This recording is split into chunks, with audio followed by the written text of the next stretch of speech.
Face à la croix, plus aucun masque ne tient.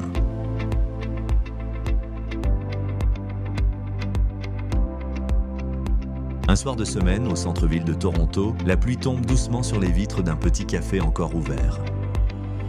Les lumières de la rue se reflètent sur le sol mouillé, pendant que les gens rentrent chez eux après une longue journée.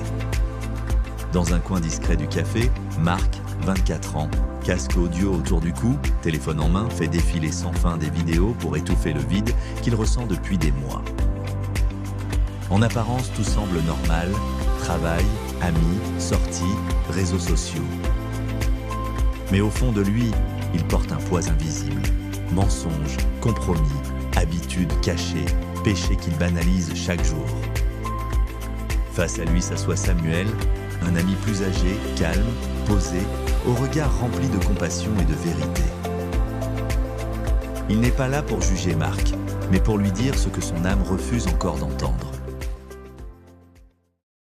Marc est un jeune professionnel moderne, intelligent, ambitieux, mais intérieurement fatigué par une double vie spirituelle.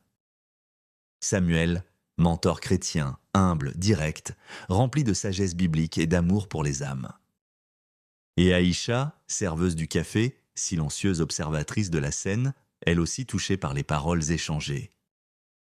Samuel regarde Marc droit dans les yeux et lui dit « Marc, tu sais pourquoi tu n'as plus de paix ?» Marc baisse les yeux et hausse les épaules, puis il répond « Je travaille trop, je suis stressé, c'est tout. » Samuel secoue doucement la tête et dit « Non, ce n'est pas seulement le stress. C'est ton âme qui étouffe sous ce que tu refuses d'abandonner. » Le silence s'installe. On n'entend plus que la pluie et le bruit lointain de la machine à café. Puis Samuel reprend la parole et continue. « Écoute-moi bien. Ce que Jésus-Christ a vécu à la croix, ce n'était pas une histoire lointaine. C'était pour toi, pour tes mensonges, pour tes compromis, pour les choses que tu fais en cachette en pensant que personne ne voit. » Marc serre son téléphone plus fort. Samuel continue son exhortation.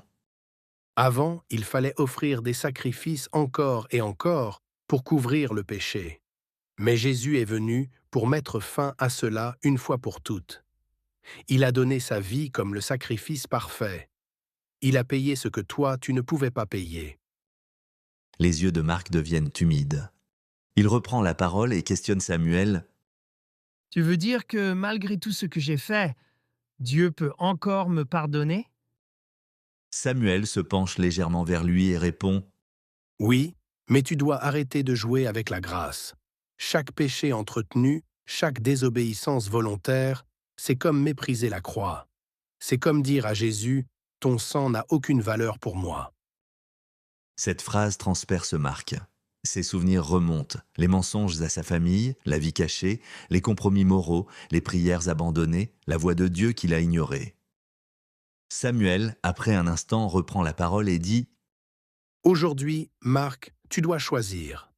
Continuer dans cette voie ou revenir à Christ de tout ton cœur. » Marc laisse son téléphone tomber sur la table. Pour la première fois depuis longtemps, son masque tombe aussi. Il reprend la parole et avoue « Je suis fatigué de cette vie, fatigué de prétendre, fatigué de fuir Dieu. » Samuel, avec douceur mais fermeté, répond « Alors reviens maintenant.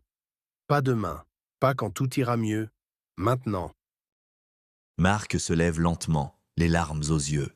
Dans un coin du café, il se retire quelques instants, baisse la tête et murmure une prière sincère. « Seigneur Jésus, pardonne-moi. Je ne veux plus mépriser ton sacrifice.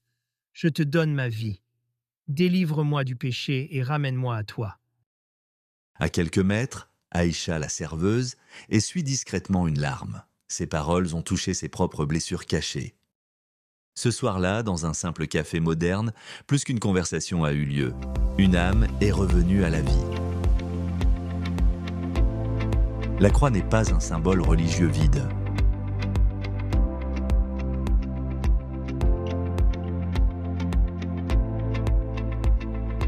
C'est le prix réel payé pour ton âme.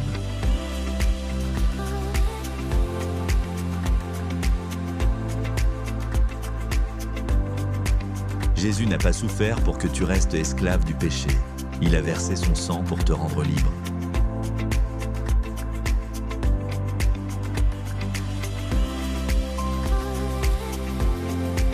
Aujourd'hui encore, la même question résonne. Vas-tu continuer à vivre comme si le sacrifice de Jésus-Christ n'avait aucune valeur ?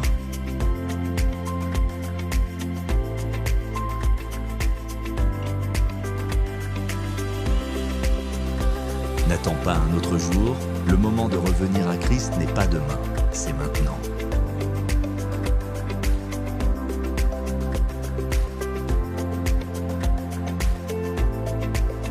Car, si nous péchons volontairement après avoir reçu la connaissance de la vérité, il ne reste plus de sacrifice pour les péchés.